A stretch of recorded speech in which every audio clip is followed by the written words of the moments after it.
Hello नमस्कार आदाब दोस्तों, welcome to learn and grow with Shweta. मैं श्वेता सिंह अपने चैनल के माध्यम से आप सभी का बहुत बहुत स्वागत करती हूँ। आशा करती हूँ आप सभी मस्त होंगे, स्वस्थ होंगे और बहुत अच्छे से अपने एग्जाम्स की प्रिपरेशंस कर रहे होंगे। दोस्तों, हम लोग अपने एग्ज़ाम की यानी कि बीपीएससी की जो टीचर वैकेंसी चल रही है उसकी हम लोग कर रहे हैं तैयारी। तो उसी सीक्वेंस में जो हमारा साइंस सीरीज़ चल रहा है तो उसका जो आपका जो यानी कि बीपीएससी टीआरई 3.0 का जो री एग्ज़ाम होने वाला है उसकी प्रिपरेशन के लिए जो साइंस सीरीज़ हम चला रहे हैं तो उसका जो ये सबसे पहला क्वेश्चन आज आप लोगों के सामने है वो ये है कि कौन सी रक्त वाहिकाएं साफ रक्त फेफड़ों से हृदय में लेकर के जाती हैं। तो यहाँ पे होता ये है कि साफ रक्त और मतलब इसको शुद्ध अशुद्ध रक्त या फिर प्योर इम्प्योर रक्त कहा जाता है। तो एग्ज़ाम में ये एज इट इज़ क्वेश्चन पूछ आता है कि साफ रक्त यानी कि शुद्ध रक्त को फेफड़ों से हृदय में कौन सी वाहिकाएं लेके जाती हैं। ऑप्शन में फुस्फुस सिरा रहेगा, फुस्फुस वाहिनी रहेगा, इस तरह से जो है आपको कई सारे ऑप्शन मिलेंगे। लेकिन हमेशा याद रखिएगा कि जब भी ये प्रश्न आए कि साफ रक्त फेफड़ों से हृदय में कौन लेकर के जाता है तो उसका जवाब होता है फुस्फुस सिरा। आगे चलते हैं। नेक्स्ट क्वेश्चन है, मानव शरीर का ब्लड बैंक हम किसे कहते हैं। तो मानव शरीर का ब्लड बैंक हम प्लीहा को कहते हैं। प्लीहा को इंग्लिश में स्प्लिन कहा जाता है। कई बार ऑप्शन में जो है प्लीहा को इंग्लिश में स्पेलिंग करके लिख दिया जाता है या फिर ऐसे एज इट इज़ प्लीहा भी लिखा जाता है या फिर इंग्लिश में स्प्लिन भी करके लिखा जाता है। तो इसीलिए मैंने तीनों ऑप्शन डाल दिए कि इसमें से कोई भी आपको मिल सकता है।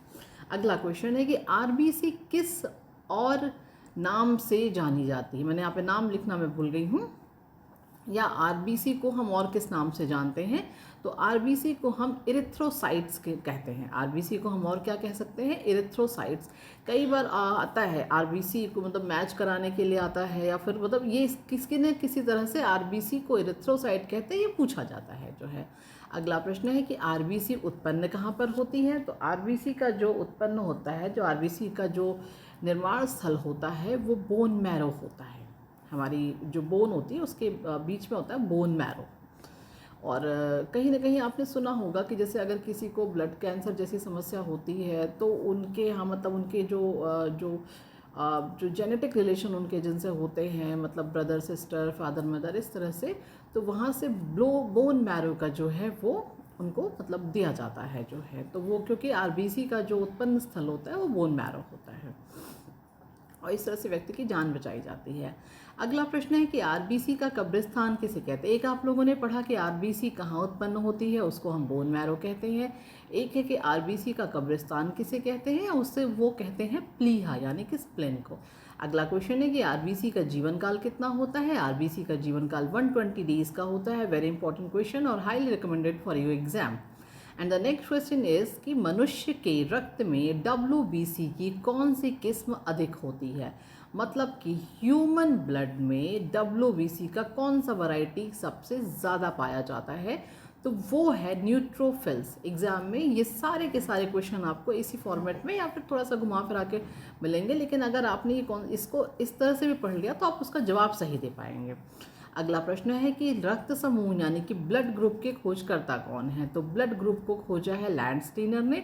इनका पूरा नाम कार्ल लैंडस्टीनर है। तो मतलब आप कार्ल लैंडस्टीनर या एग्जाम में लैंडस्टीनर याद कर लीजिए, आपका काम हो जाएगा। अगला प्रश्न है कि RH फैक्टर का पता किसने लगाया था। जैसे आप ब्लड ग्रुप पढ़ते हैं ए बी और ओ, तो ऐसे ही उसमें RH फैक्टर होता है। तो RH फैक्टर का जो पता है वो लैंडस्टीनर और वियनर ने लगाया था। जब भी बात आती है कि रक्त समूह किसने खोजा था तो आप कार्ल लैंडस्टीनर यानी कि लैंडस्टीनर बताएंगे, और जब बात आती है कि RH फैक्टर का पता किसने लगाया था तो आप लैंडस्टीनर और वियनर ने लगाया था। ऐसा आपको जानना है। आपको जवाब में इस सवाल के जवाब में ये टिक करना है। अगला बहुत इंपॉर्टेंट क्वेश्चन है कि संतानों की भ्रूणी अवस्था में माता के गर्भाशय में ही यानी कि गर्भ के अंदर में रक्त का थक्का बनने से मौत हो जाती है। इस रोग को क्या कहते हैं और इसका क्या कारण है। होता ये है कि जैसे बहुत बार मतलब मे बी शायद आपने सुना हो या फिर कहीं पढ़ा हो या नहीं भी पढ़ा हो, तो आप इस समय जान लीजिए कि बहुत सारे बेबीज़ होते हैं जो माँ के गर्भ में ब्लड क्लॉटिंग की वजह से मतलब डेथ कर जाते हैं जो है। तो उसका जो रीज़न होता है वही पूछा जा रहा है कि अगर माँ के गर्भ में बच्चे की मृत्यु हो जाती है ब्लड क्लॉटिंग की वजह से, तो इस रोग को क्या कहते हैं और इस रोग का रीज़न क्या है। तो इस रोग का जो नाम है वो इरिथ्रोब्लास्टोसिस है। मतलब कि अगर संतान की भ्रूणी अवस्था में माता के गर्भाशय में ही ब्लड क्लॉट के कारण, ध्यान दीजिएगा, रीज़न बहुत सारे होते हैं, ये बहुत बार होता है, उसके अलग अलग रीज़न होते हैं। यहाँ पर बात की जा रही है कि ब्लड क्लॉट के कारण भ्रूणी अवस्था में, यानी कि जब माँ के गर्भाशय में ब्लड क्लॉट की रीज़न से जब बच्चे का जो डेथ होता है, मतलब कि जो बेबी का बर्थ होने से पहले माँ के अंदर में जो डेथ होता है, तो उस रोग को कहते हैं इरिथ्रोब्लास्टोसिस। और इसका जो रीज़न होता है कि पिता का जो ब्लड ग्रुप होता है, वहाँ पे अगर पिता का RH पॉजिटिव है और माता का RH नेगेटिव है, तो इस रीज़न से होता है। अब बहुत, जैसे आपने पहले, ये होता चला आ रहा है, ऐसा तो है नहीं कि होता नहीं है, होता है, बस होते ही है। मतलब रीज़न ये होता है कि हमें मालूम नहीं होता है, क्योंकि जब आप लोगों की शादी विवाह होता है या फिर पेरेंट्स का या फिर और तमाम सब घर में रिश्तेदारों का, तो वहाँ पे कुंडलियाँ मिलाई जाती है, ब्लड ग्रुप नहीं मिलाया जाता है। लेकिन भविष्य में जब लोग इन सारी चीज़ों को जानेंगे तो ब्लड ग्रुप भी मैच करा करके देखेंगे, क्योंकि यहाँ पे ये है कि अगर मतलब फादर का RH पॉजिटिव है और मदर का RH नेगेटिव है, तो इस तरह के लोग कभी भी विवाह के लिए उपयुक्त नहीं होते हैं, क्योंकि ये वाली प्रॉब्लम जो है वो मतलब बहुत ज़्यादा चांसेस होते हैं कि आ जाती है कि संतानों की भ्रूणी अवस्था में जो है ये माता के गर्भाशय में मृत्यु हो जाती है। और इस रोग का नाम इरिथ्रोब्लास्टोसिस है, और इसका रीज़न ये है कि फादर का RH पॉजिटिव और माता का RH नेगेटिव। मैं उम्मीद करती हूँ कि ये प्रश्न और इसका एक्सप्लेनेशन और इसका नाम आपको समझ में आया होगा। तो चलिए हम अपने अगले क्वेश्चन की ओर चलते हैं। तो हमारा आज का जो अगला क्वेश्चन है कि यूनिवर्सल रेसिपिएंट यानी कि सर्वग्राही ब्लड ग्रुप कौन सा होता है। तो सर्वग्राही ब्लड ग्रुप जो आपका होता है वो AB या फिर AB नेगेटिव, आपको मैं दिखा दे रही हूँ, फिर से आप देख लीजिए, यहाँ पे AB और AB नेगेटिव लिखा हुआ है। मतलब कि जो यूनिवर्सल रेसिपिएंट होता है कि सर्वग्राही ब्लड ग्रुप, मतलब कि जिनका AB और AB नेगेटिव ब्लड ग्रुप है वो सबसे ब्लड ले सकते हैं। यूनिवर्सल रेसिपिएंट मतलब सबसे आप ब्लड ले सकते हैं। उसी सीक्वेंस में होता है कि यूनिवर्सल डोनर ब्लड ग्रुप कौन सा होता है, तो वो O ब्लड ग्रुप होता है। आपको पता होगा कि आपका 4 ब्लड ग्रुप होता है, एक A, एक B और एक AB और एक O, जिसमें से AB को हम यूनिवर्सल रेसिपिएंट कहते हैं और हम O को यूनिवर्सल डोनर ब्लड ग्रुप कहते हैं। अब हम आगे चलते हैं अगला क्वेश्चन पर। यहाँ पे ये है कि भूख लगना या भूख की अनुभूति कराने का केंद्र क्या होता है। मतलब कि आपको भूख लगती है, आपको फील होता है कि हाँ बहुत देर से कुछ खाया नहीं और बहुत तेज़ भूख लग रही है, लेकिन ये जो फील आपको कैसे होता है, ये जो फील कराने का जो केंद्र होता है वो आपके मस्तिष्क में यानी कि आपके ब्रेन में होता है, और उस केंद्र का नाम है हाइपोथैलेमस। एग्ज़ाम में ये क्वेश्चन या तो फिर इंग्लिश में आता है हाइपोथैलेमस लिखा हुआ, या फिर हिंदी में ये हाइपोथैलेमस ही लिख करके आता है। अगर आप साइंस के विद्यार्थी हैं तो आपको ज़रूर ये पता होगा, और अगर आप उनको मतलब भूल गए हैं तो याद कर लीजिए, और अगर आप आर्ट्स या कॉमर्स के विद्यार्थी हैं तो मुझे लगता है कि शायद आपको नहीं मालूम होगा, तो ये आपके लिए बहुत इंपॉर्टेंट है, आप इसको ज़रूर याद कर लीजिएगा। अगला प्रश्न है कि मानव दिमाग में बुद्धि का केंद्र क्या है। मतलब बुद्धि के केंद्र को क्या कहते हैं मानव मस्तिष्क में। हमने अभी पढ़ा भूख का केंद्र या फिर भूख की फीलिंग कराने वाला जो आपको केंद्र मतलब मस्तिष्क में केंद्र, उसको हाइपोथैलेमस कहते हैं, और बुद्धि के केंद्र को हम सेरेब्रम कहते हैं। ये भी ऐसे ही आता है, या फिर सेरेब्रम हिंदी में लिखा आएगा सेरेब्रम, या फिर इंग्लिश में सेरेब्रम लिख करके आएगा। अगला प्रश्न है कि कांच क्या है। मतलब एग्जाम में आता है कि कांच क्या है या फिर कांच है, या इस तरह से कुछ भी पूछ देते हैं, और उसका जब जो क्वेश्चन को किसी भी तरह से पूछेंगे लेकिन जवाब इसका है अतिशीतित तरल। मतलब कि अतिशीतित तरल है कांच, ये याद कर लीजिएगा। अगला प्रश्न है कि sugar present in DNA. DNA यानी कि डीऑक्सीराइबोस न्यूक्लिक अम्ल। अगर आपको इसका फुल फॉर्म याद है तो जवाब आपको समझने में बिल्कुल दिक्कत नहीं होगी। जो आपका डीएनए है, डीएनए आरएनए आपने सुना होगा, ये आपका जो है आप जानते हैं कि जैसे माता पिता के गुण आप संतानों में आते हैं, तो ये सब अगर आपने थोड़ा बड़ा भी पढ़ा होगा, अगर नहीं भी पढ़ा है तो कोई दिक्कत नहीं, आगे के जब अभी तो मैं प्रैक्टिस सेट करा रही हूँ, फ्यूचर में जब मैं क्लासेस लूँगी तो ये सब बहुत डिटेल में आप लोग को समझाऊँगी। फिर मुझे उम्मीद है कि अगर एक बार आप हमसे साइंस पढ़ेंगे तो शायद आपको साइंस से जो है बिल्कुल लगाव सा हो जाएगा कि भाई साइंस बहुत अच्छी चीज़ होती है, हमें पढ़नी चाहिए। अगर आपका सब्जेक्ट है तो भी, और अगर आपका सब्जेक्ट नहीं है तो भी पढ़ना चाहिए, हमें बहुत सारी जानकारी मिलती है। तो यहाँ पे क्वेश्चन ये है कि शुगर यानी कि शर्करा, मतलब डीएनए में कौन सी शर्करा पाई जाती है। हिंदी में अगर एक प्रश्न पूछा जाएगा तो ऐसे है कि भाई जो है डीएनए में कौन सी शर्करा पाई जाती है। तो डीएनए का जो फुल फॉर्म होता है वो डीऑक्सीराइबोस, ठीक है। जो डीऑक्सीराइबोस है, यही जो डी है यही शर्करा है इसकी। तो इसका जो डी का फुल फॉर्म हो गया वो डीऑक्सीराइबोस हो गया।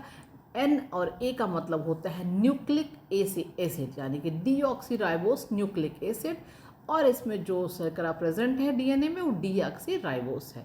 अगला क्वेश्चन है the unit of heredity in human body, मतलब कि ह्यूमन बॉडी में हेरिडिटी का जो यूनिट होता है, यानी कि जो माता पिता के गुण जो संतानों में ट्रांसफ़र होते हैं, इसको आनुवंशिकता या आनुवंशिकी कहते हैं। तो इसका जो आगे जो ट्रांसफ़र होता है, इसका जो यूनिट होता है उसको हम क्रोमोसोम्स कहते हैं। अगर आपको पता हो तो मुझे बताइएगा कि मानव में कितने जोड़ी क्रोमोसोम्स होते हैं, यानी कि क्रोमोसोम्स या गुणसूत्र होते हैं। मैं उम्मीद करूंगी कि कमेंट बॉक्स के माध्यम से आप मुझे इस प्रश्न का उत्तर ज़रूर देंगे। अगला प्रश्न है कि यहाँ पे मैंने पानी लिख दिया है, वो पानी है जो है, पानी से निकालने के बाद शेविंग ब्रश के बाल आपस में चिपक जाते हैं। जैसे अगर आपने शेविंग ब्रश, जो बॉयज़ अगर शेविंग करते हैं तो क्या होता है कि उन्होंने अगर पानी में डिप किया है शेविंग ब्रश को, तो जब वो निकालते हैं तो उसके जो बाल होते हैं वो आपस में चिपक जाते हैं। तो इसका रीज़न क्या है? वैसे तो ये बहुत इंपॉर्टेंट नहीं जाने के, लेकिन एग्ज़ाम में क्वेश्चन आता है तो इसलिए इम्पॉर्टेंट हो जाता है। तो पानी से निकालने के बाद में जो शेविंग ब्रश के बाल आपस में चिपक जाते हैं, इसका कारण जो होता है वो पृष्ठ तनाव होता है। हमारा अगला प्रश्न है लोलक घड़ियाँ गर्मियों में क्यों स्वस्थ हो जाती हैं। लोलक मतलब पेंडुलम वॉच, वो जो ऐसे टिक टिक घूमती रहती है ना गोल गोल, यहाँ से वहाँ ऐसे करके पूरा चक्कर लगाती है ये ऐसे ऐसे करके, उनको हम पेंडुलम यानी कि लोलक घड़ियाँ बोलते हैं। तो यहाँ पूछा जा रहा है कि लोलक घड़ियाँ गर्मियों में सुस्त क्यों हो जाती हैं। तो इसका जो जवाब है कि गर्मियों में जो लोलक यानी कि ये जो ऐसे लंबा सा डंडा और नीचे गोला वाला होता है, जो यहाँ से यहाँ तक ये जो एक पूरा चक्कर लगाता है, यहाँ से मतलब बीच से स्टार्ट करता है, यहाँ तक जाता है, फिर वापस जाता है, फिर वापस यहाँ बीच में फिर से आता है, तो इसको पूरा एक चक्कर बोलते हैं। तो जो गर्मियों में जो लोलक की लंबाई होती है वो लंबाई बढ़ जाती है एक्चुअली। ये आपने ज़रूर फील किया होगा जब देखते हैं दरवाजे जाम हो जाते हैं, फिर दरवाजे स्मूथ हो जाते हैं। 12 महीने में अगर आप नोटिस कीजिएगा कि कभी कभी आप देखते हैं दरवाजे जाम हो गए फिर दरवाजे स्मूथ हो गए, कैसे हो गया भाई। तो ऐसा ही कुछ इसमें भी होता है कि गर्मियों में जो लोलक की लंबाई होती है वो बढ़ जाती है। तो जब लोलक की लंबाई बढ़ गई, उससे दोलन में लगा हुआ समय बढ़ जाता है। जब टाइम यहाँ पर मतलब एक चक्कर लगाने के लिए जो पूरा एक वो सर्कल वो कंप्लीट करते हैं, एक साइकिल उनकी जो कंप्लीट होती है उसको दोलन कहते हैं। तो एक दोलन में उनका जो लगा हुआ समय है वो बढ़ जाता है, और उस समय को वो जो बढ़ा हुआ समय है वही जो है, मतलब इधर समय ज़्यादा लग रहा है तो इसलिए घड़ी आपकी क्या हो जाती है, लेट चलती है। इसीलिए कहा जाता है कि लोलक वाली घड़ियाँ गर्मियों में सुस्त हो जाती हैं, स्लो हो जाती हैं। अगला प्रश्न है कि यदि पृथ्वी का गुरुत्वाकर्षण बल अचानक लुप्त हो जाए तो क्या होगा। गुरुत्वाकर्षण बल यानी कि ग्रेविटी, अगर पृथ्वी पर ज़ीरो ग्रेविटी हो जाए तो क्या होगा। तो इसका जवाब है कि वस्तु का भार यानी कि जो वेट है, जो आपका वज़न है, या किसी भी वस्तु का जो वज़न है वो ज़ीरो फील होगा, मतलब वो वज़न आपका ज़ीरो फील होगा, लेकिन द्रव्यमान पर कोई फ़र्क नहीं पड़ेगा। मतलब कि अगर पृथ्वी पर गुरुत्वाकर्षण बल अचानक लुप्त हो जाए, ज़ीरो हो जाए, तो इसका ये परिणाम होगा कि जो वेट है यहाँ पर, जो पृथ्वी पर जो चीज़ें हैं जिसमें भार होता है, जो वस्तुएं हैं, जो कुछ भी है जिसमें वेट होता है, वो तो भार तो शून्य हो जाएगा, लेकिन द्रव्यमान एज इट इज़ रहेगा। तो दोस्तों ये रहे आज आपके 20 इम्पॉर्टेंट क्वेश्चंस ऑफ साइंस। मैं उम्मीद करूँगी कि आपको आज का वीडियो पसंद आया होगा, और अगर आप हमारे चैनल यानी कि Telegram channel learn and grow with Shweta से नहीं जुड़े हुए हैं तो वीडियो के डिस्क्रिप्शन बॉक्स में आपको उसके लिंक मिलेगी।